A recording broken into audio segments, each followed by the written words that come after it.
because of jobs that they might get if they prop up these candidates in future administrations.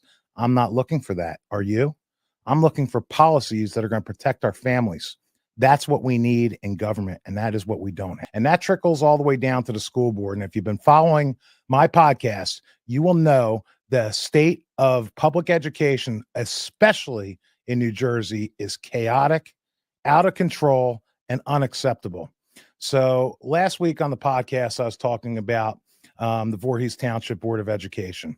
And what happened there is in October, they held a board meeting where there's a president and vice president of the board, and then you got a superintendent that runs the administration.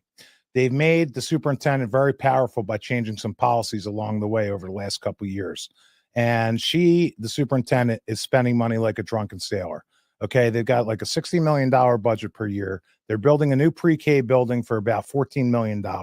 They forgot to add in that they needed a kitchen. So they asked in the October meeting for additional $350,000. And this is after the previous meeting before that, they needed $650,000 to change out the septic system and connect to public sewer utilities at the board administration building. They thought it was going to cost $325,000. They've been saving up for it for about 3 years. The people that they're dependent upon to give them these estimates were off by 100%. It ended up costing $650,000. They drained the reserve. They basically are going to bankrupt our district. So at the October meeting, they held a meeting. They record the meetings on Zoom, and then they put them up on their website 24 hours later. Well, guess what? After this meeting, somebody messed up in the IT department, and they probably either on purpose or accidentally forgot to click on the audio portion of the video. So there's no audio of this that exists. Actually, we had to get the content of what Vice President Julie Ketover had to say at the last board meeting about board comments. And here's what she said, and this is a quote because I did gain access to a copy of it through an Oprah request. Good, and this is from Julie Ketover. She's the vice president.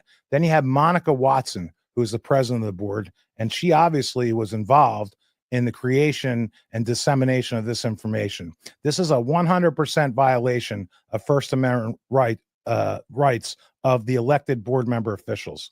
So Julie Ketover says, "Good evening. I hope everyone's back to school transitions have gone well and that you're all settling into the school year. I wanted to take this opportunity to share a little bit about board meetings, decision-making processes, and governance. Board meetings exist to conduct in public board business. We have robust agendas, as you know, and there are many items on the agenda at every meeting that require a vote.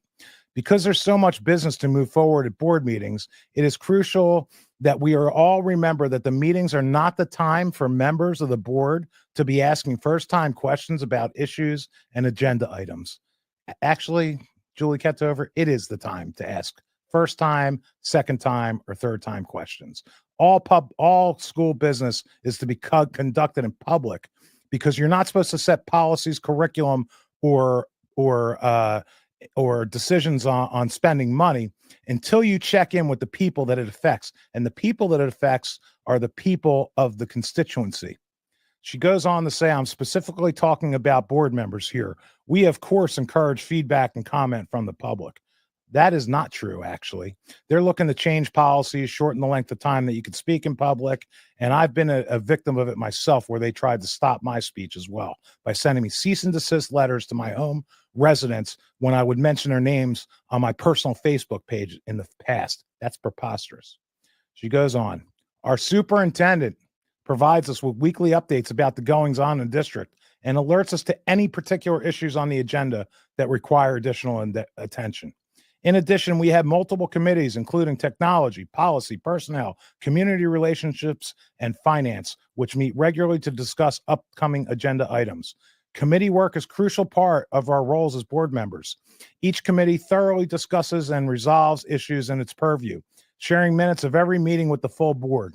This is where it gets crazy. "Board members are free to ask questions of committee chairs if clarifications needed, but our successful functioning as a board requires us to trust one another and respect the words of our colleagues on all these committees." So is she saying basically it's because I said so, you're just going to have to take it and accept it? That is not how a board is set up to operate. It's completely illegal what she's proposing. All this is to say that by the time we get to the board meeting, our job is to move through the agenda items and vote on the issues that require actions to move the district forward.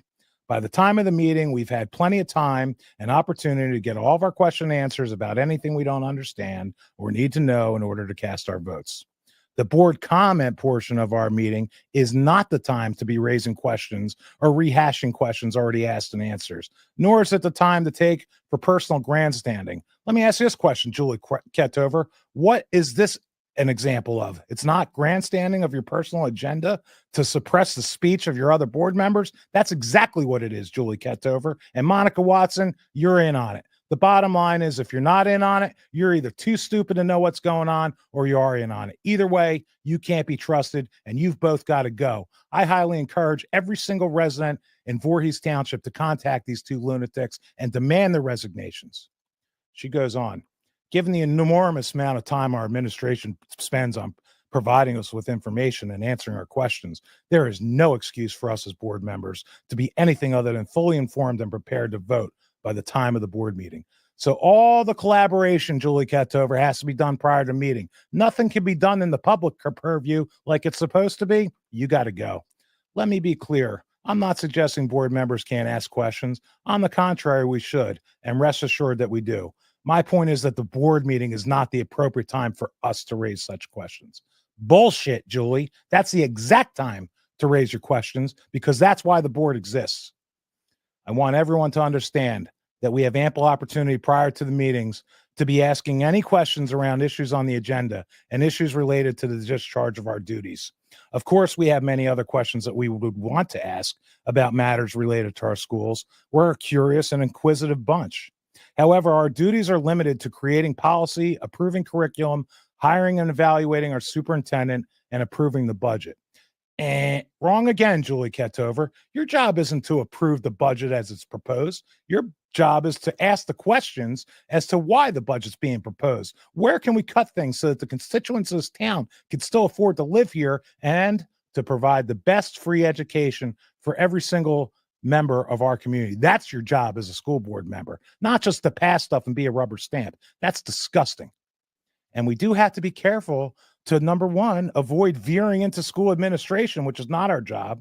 And number two, overburdening the information with requests that have nothing to do with the discharge of our duties and which pull their focus from running our district. They can't run a bake sale, okay, if they can't answer questions. Unacceptable. Then she goes on to quote Robert's Rules of Order, okay? I can guarantee you by this quote, she doesn't have a copy of it sitting on her desk. I do. Okay, it's a $21 book. I don't think she spent the money to do it. I think she's cheap, and I think her ideas are cheap, and I think she needs to go. Robert's rules are clear that the way we express our concern with something on the agenda is by voting no. That is nowhere in Robert's rules, I can assure you. Once a motion has been made and seconded, the floor is open for any board member to explain their vote if they so choose before we cast our votes. Board member comments are 1, to share remarks about board meeting presentations. 2, thank district stakeholders for agenda items and or school-related endeavors. I'm laughing, but I'm going to tell you this. I wouldn't be laughing if my kid was sitting in those classrooms. And my kids aren't, and I'm still sitting here fighting for your kids who are. Number 3, share their experience attending school events. Or number 4, comment on any of the number of amazing things happening in our school district, which we want to highlight for the public. It is not the moment to do the work that we should be doing before the meetings. As we head into the school year, I hope we as a board can honor the hard work our staff puts in every day by committing to putting the time and energy necessary to be fully prepared and ready to serve at these meetings. Julie Ketover, Monica Watson, you are doing the most disservice to our community and to our most vulnerable, our children. You need to go. I need every single person that lives in Voorhees Township to contact the Board of Education and tell them that they need to resign their seats. We need to get new board members in there that know what the function of a board is to make sure that our schools are well run. That's the job of a school board member. Okay. And what I'm going to do is I'm going to follow up with that with an excerpt from the most recent meeting, which was during this week. And what you're going to see is board president Monica Watson. Let me repeat that because she doesn't like her name being stated in public. Monica Watson, Monica Watson, Monica Watson of Voorhees Township, New Jersey. Find her email on the Voorhees Township Board of Education website. Send her an email and tell her she needs to resign her seat immediately for trying to effectuate change, not following the policies of the district. And here's my proof that she doesn't follow the policies of the district. This woman, as the president of the board, changed the way that the agenda is written, which is a policy, without going through the policy committee. Okay. And P.S., there's very few updates from the committees. Yeah, they update and do a quick update about policy. They do a quick update on finance, which the person in charge of the finance committee has been doing an excellent job, actually. And you're going to see some comments from two board members. One this is their last meeting. Her name's Randy Stupler. Apparently, she's been dealing with a lot of grief from Monica Watson and this sidekick, Julie Ketover. Okay. And when you look at the policies of what a president and vice president does, the vice president only serves as a leadership role when the president is unavailable to do their job. So why Julie Ketover took it upon herself at the behest of Monica Watson to even make that statement is a violation of Robert's rules and the rules of this district. So I'm going to play this video that I'm going to end with today, and I want you to take a look and listen to what happened at this school board meeting this week. Moving on to the agenda.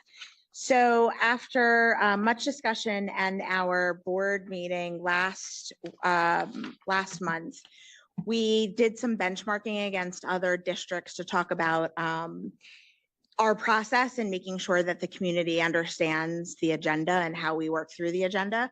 So we have added the following statement to our board meetings, and I'm going to read that now. And it will come at this point of every meeting. As we move into the business portion of our meeting, we want to recognize that it may appear as if the board takes action with very little comment, and in many cases, a unanimous vote. Before an item is placed on a board agenda, it is thoroughly reviewed by the superintendent and administration. The superintendent then presents the recommended action to the appropriate board committee and works with the committee to ensure that the members fully understand the recommendation. Once the committee is satisfied, the item is placed on the board agenda for discussion and action at a public meeting. Board agendas are made available to the board members several days in advance of the meeting, giving us ample time to review the agenda and have all of our questions answered. Further, we are kept up to date between the meetings on the ongoing work of the administration and the important issues in the district. All of these efforts ensure that we are all well informed and prepared to take action at our meetings. Moving into policy, can I get a motion to approve all of the items under policy? So moved. Stewart.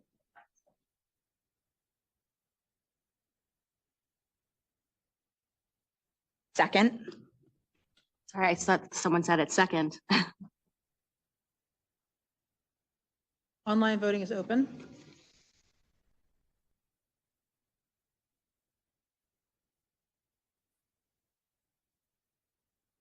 How come the board members weren't advised of that statement being read prior to just now? I mean, I didn't know anything about that. And why was it read before? I mean, after our chance for comment on the agenda and not before? Why weren't we notified about it? I just want to reiterate, I also did not see that statement before it was just read aloud just now, and would have appreciated if it's a statement of the board that the whole board as a whole would have been made aware and have an opportunity to discuss.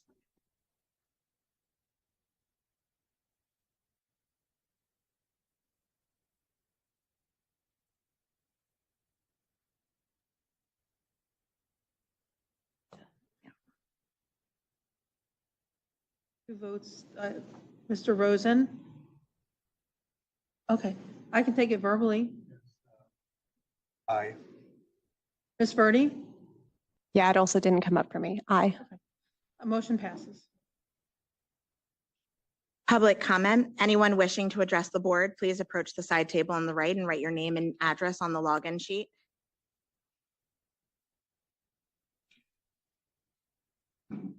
On June 12th, I think it was, there's a organizational chart for the district that's always existed, except for one thing. What was removed from that chart is that on top of the Board of Education, it was the public and the community. and that's been taken off, and I think it needs to be put back on, especially after I reviewed a cursory review of the authoritarian rant that Ms. Ketover gave, which is a total impediment of people's First Amendment rights. Thank you. Seeing no other comments from board members? I have a few comments. As this is my last meeting, I wanted to share some of my final thoughts with everybody. I ran for the Board of Education to represent the special education community. But once I was elected, I realized what I was up against. I've served on many boards in my adult life, and I've never been part of such a toxic group. Every one of us is elected to represent our community, and we are all equal with the exception of the president who runs the meeting. Unfortunately, that's not the environment that has been created here in Voorhees. The board's priorities are not the children, teachers, or community members, but their own power over what I still don't know. As a board member, if you decide to question the agenda or anything that is being done in the district, which is our job, especially when large amounts of money are being spent, you are deemed the enemy. As most of you have witnessed, our president has publicly berated me, and you should see some of the emails she sends. And she also blind copies other board members to intimidate them to not do the same as I do. This is not how our district should be run. We are elected to do a job, to hold the district accountable to our stakeholders. What kind of example is this setting for our children? Sorry, I lost my place. Fellow board members, you are not here just to say yes. If that is the case, then why do you sit here every month? Resign your seat and give that opportunity to someone that will take the job seriously and will ask the hard questions. I think it is so important to have different perspectives and backgrounds and ask hard questions. How will we ever be better if we are too scared to ask questions? I feel as I've let a lot of people down by not running again, but I could not do it anymore. There's only so few of us that are up here for the right reasons, and unless more of the community steps up, we will not have any change. I've been so fortunate to meet so many wonderful people in this community, and I know they will remain my friends. Thank you.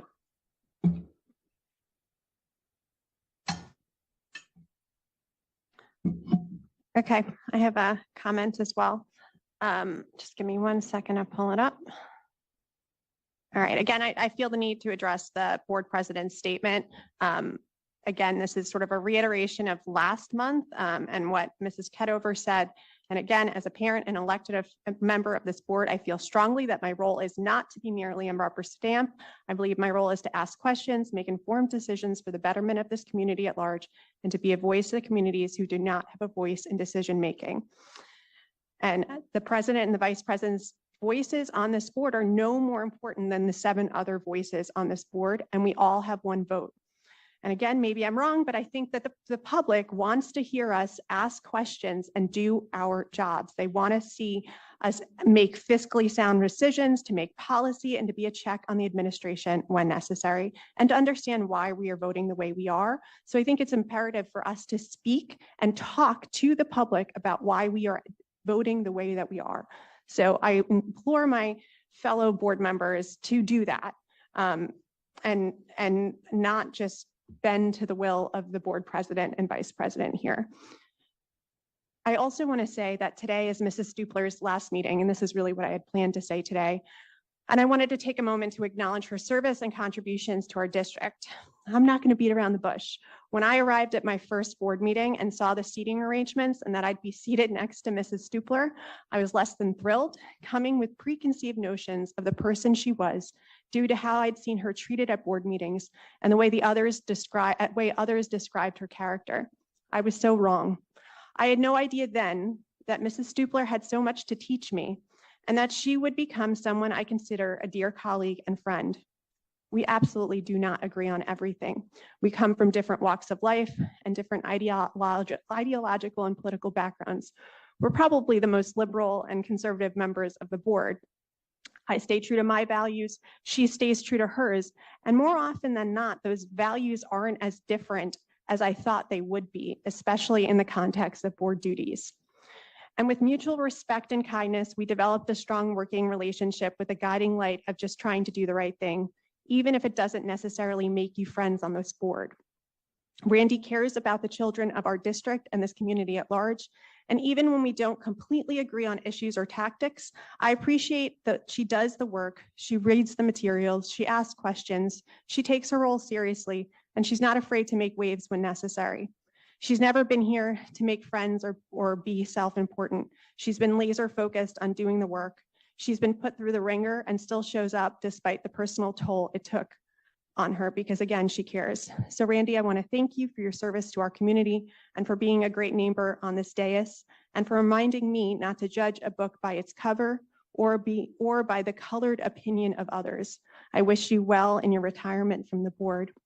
Finally, with Thanksgiving and the holiday season approaching, I want to wish the community a whole well. May it be a time full of love, light, family, laughter, and health.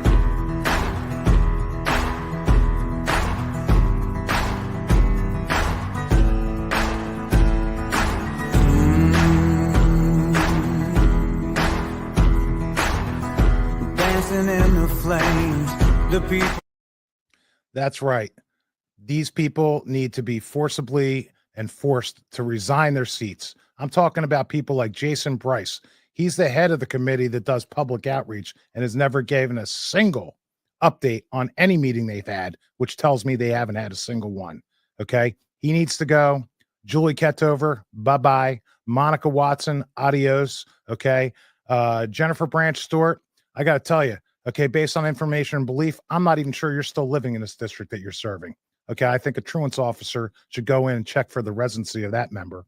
Okay, and then you got Maureen Rutter. She's an educator in another district. You should Google her. Okay, maybe you need to contact somebody and let them know that she's being a rubber stamp, okay, for this unacceptable behavior by this Board of Education. And I will remind you, if the Board of Education is dysfunctional, so is the school district being managed by Dr. Neely Hackett. Okay, she needs to go as well. There are major problems. And if you can't get to a school board meeting, you can trust me on this. You need to pull your kids if you're capable. And if you do pull your kids, here's what's going to happen. Before I play this last video, I want to thank everybody for spending some of the Thanksgiving Day weekend with me, listening to what I have to say. And I want to say, God bless you, God bless your family, and God bless the United States of America. As a former public school teacher, I feel that it is my duty to warn you against these 5 things that might happen if you start homeschooling your child. Number 1, you are going to get an insane amount of time back with your kid. So if you like your kid, please don't start homeschooling. Number 2, your mornings are no longer going to be rushed. There's going to be no more need for you to yell at your kids to get out the door so they don't miss the bus. Number 3, you're going to be able to personalize your child's education, which means that they're no longer just going to feel like a number inside of a classroom. And I personally just don't think that kind of attention is good for a child. Number 4, you're no longer going to have to worry about things like bullying or peer pressure or peer influences that you might not be fond of. So if you're worried about how on earth your child will possibly build character, I definitely wouldn't recommend homeschooling. Finally, number 5, you're going to have a lot more time to be doing the things that you love with your family, following your interests and passions, and that's just really not. I go to a lot of school board meetings. Where are you, fathers? What are you going to do about it? You going to sit there and let your family get touched by a government? Are you out of your minds? You really need to start paying attention to what's going on, what's being taught to your kid. I mean, if a stranger on the street walked up to your kid and started talking about masturbation, blowjobs, and anal sex, what would you do? Because that's what the teachers are doing. They have the right to teach about all this stuff at whatever age they want. They decide what is age appropriate or not. You don't get to decide. You better get involved. What's the first thing you do? Go to a school board meeting. Okay. All I want to hear about from my friends and people that watch this podcast is how many people went to a school board meeting this week. And if you don't, you're failing yourself, and even worse, you're failing your children, and they're taking the parent out of the equation because they don't need your permission. They don't need to tell you what's going on with your child because they know what's best for your child. They know better than you. Let me explain something to you, folks. Okay, there's 2 sexes, male and female. That's it. There's no such thing as gender. Gender is a socially constructed thing, how you identify. And there's unlimited personality. So if you identify as something different than your biological sex, clearly it's part of your personality because it's internal. It's part of your mind. It's part of your soul, but it's not how your body was created.